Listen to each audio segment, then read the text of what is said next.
Begin. So we want to take just a few minutes to go around and you just share like what did you like, what would you wish for in the circle, like just a bit of a feedback, maybe the benefits of it, any challenges. If anybody wants to start, maybe I could. Can I call on somebody, Bill? Okay. It seems to go faster when we just call on people. So. Oh, you're muted. I just said we are creatures of habit. This is part of, my sort of practice.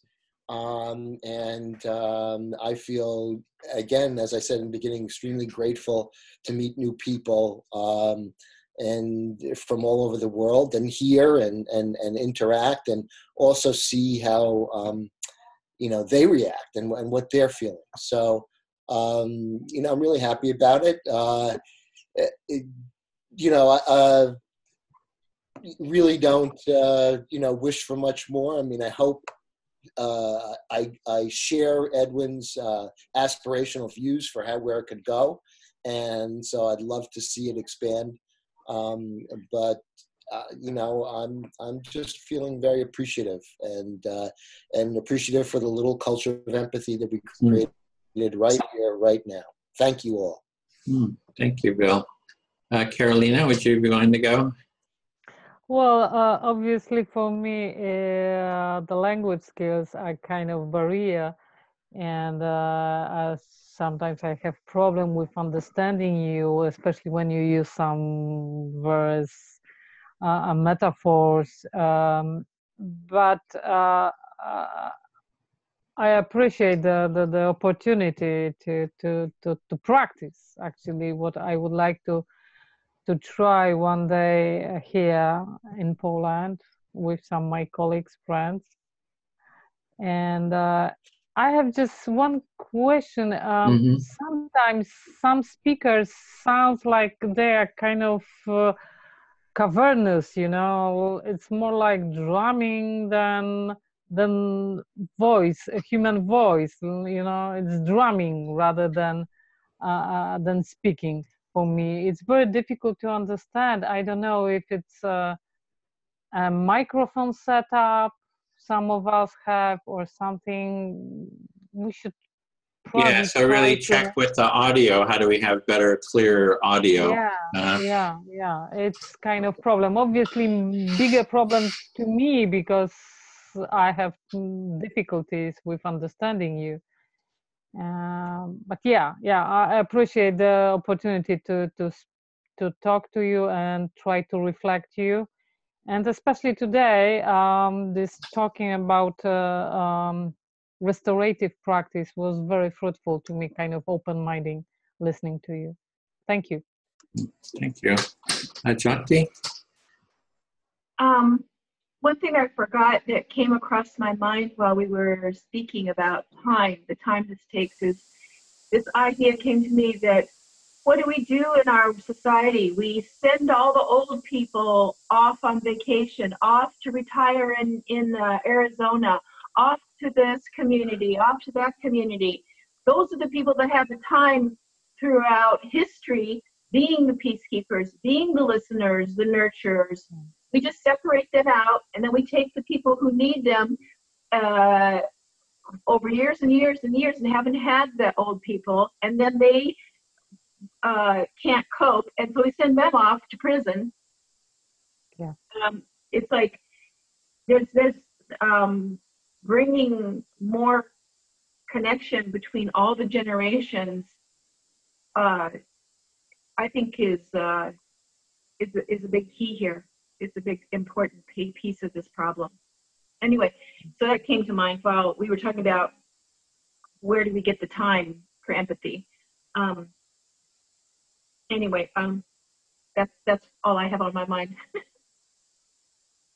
Okay, then see, for me, the first thing is the audio. That is true that I have like a microphone up here, And then I think if we're farther away, it probably becomes more, you pick up more room sounds. So I have been thinking of getting one of these microphones you can bring up close. So having good technology is definitely, something to kind of work on, or getting closer to the microphone. That kind of helps too. So thanks for bringing that up. For me, what? Who is it that is being, it's hard to hear? Was there someone, Carolina, who was difficult to hear, or where it was more cavernous?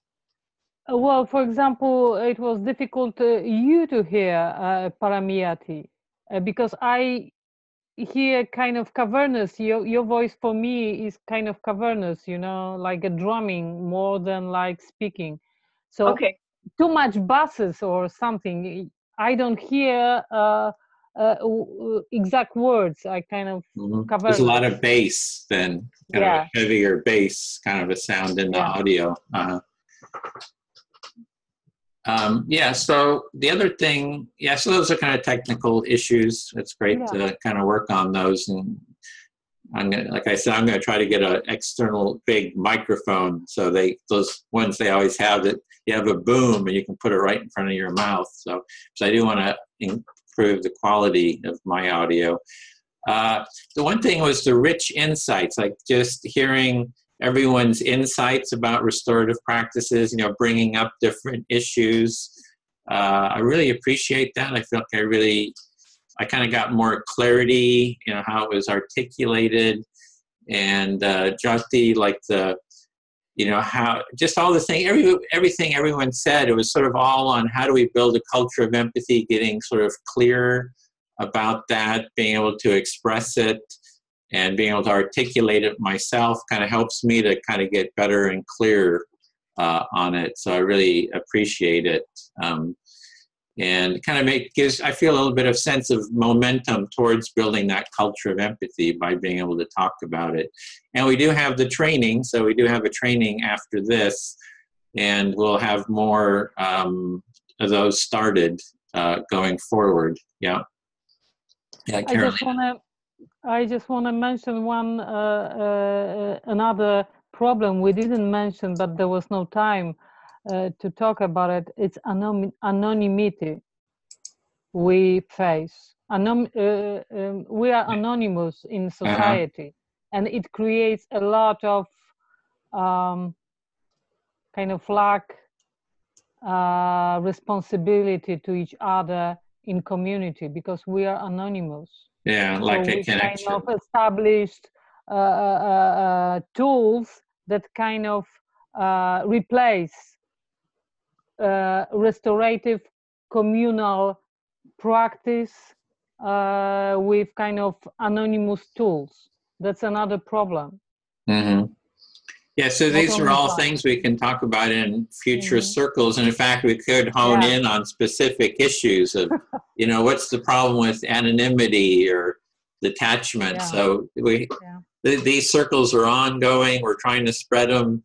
And you can also start circles too on any topic that you would like as well. So, okay, well, with that, I'm curious what right-wing people with right-wing perspective would say on the whole topic. Yeah, well, we're going to the Republican convention, so we're working at trying to bring in the right wing. So we're going to them, straight to the Republican convention next Saturday. So, I really appreciate that too. Like the more variety of perspectives, I think the richer the whole is. So we definitely want to reach out. And so, well, with that, I'll